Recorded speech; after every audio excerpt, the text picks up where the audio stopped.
કાલ હારકટી એમ પૈસા ની પકોડી ખાધી પણ અમે વિચાર્યું નતું ઘેર આવીને હારકટી આવું કરશે. રામ રામ ભાઈઓ. મારી વાત છે તારીખ 23 જાન્યુઆરી 2026 હવાર માં આવી ગયો તો હારકટીઓ. મારા પૈસાની મેં પકોડી ખવડાવી, મારા પૈસાની મેં પકોડી ખવડાવી. એ મેડમ આ તો તમારા ધણી મારા પૈસાની મેં પકોડી ખવડાવી. અલ્યા પકોડી નું મત કે ધોકા ખવડાય તું.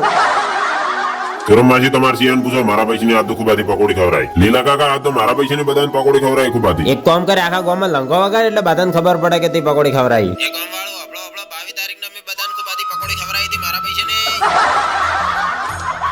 લગભગ 10 વાગે અમાર મેડમ ની છોડ બે નાઈ ધોઈને તૈયાર થઈ જાય તો ચમ કે જવાનું તું મેડમ ના પિયર માં હટાન. લ્યો તારી મુએ તૈયાર થઈ ગયો. તમે કોમેન્ટ કરી નાખો હું નાયા છું કે નથી નાયા. ફટાફટ હું મેડમ ની છોડું દૂધડી તાજી ધઈનતા તે તણ દૂધડી ફદડમ કરે તક પહોંચી જાય હટાલ. હટાલ પગતો લગભગ 12 વાગે હતા ખાવા તૈયાર હતું એટલે ગાવ કા જીન ગોળ ઠાપ ગઈ નો છું. ખાઈને તો અમે છોટું ક્ષેત્રમાં ઓટો મારવા પહોંચી જતા અને છોટું મામાન ઘેર જલસા કરતો હતો. લગભગ 3 વાગે ગોઠિયા હતી ચાની ચુસ્કી મારી નો છે ચીકુડી પર ચીકુ ખૂબ બળજે એટલે છોટું બદલે ખૂબ ચીકુ પાડી નો છે. સારું હેડો હવે અમે અમાર ઘેર ને એકલા છે તમે ફટાફટ લાઈક ને ફોલો કરી નાખો. બોલો જય શ્રી સીતારામ.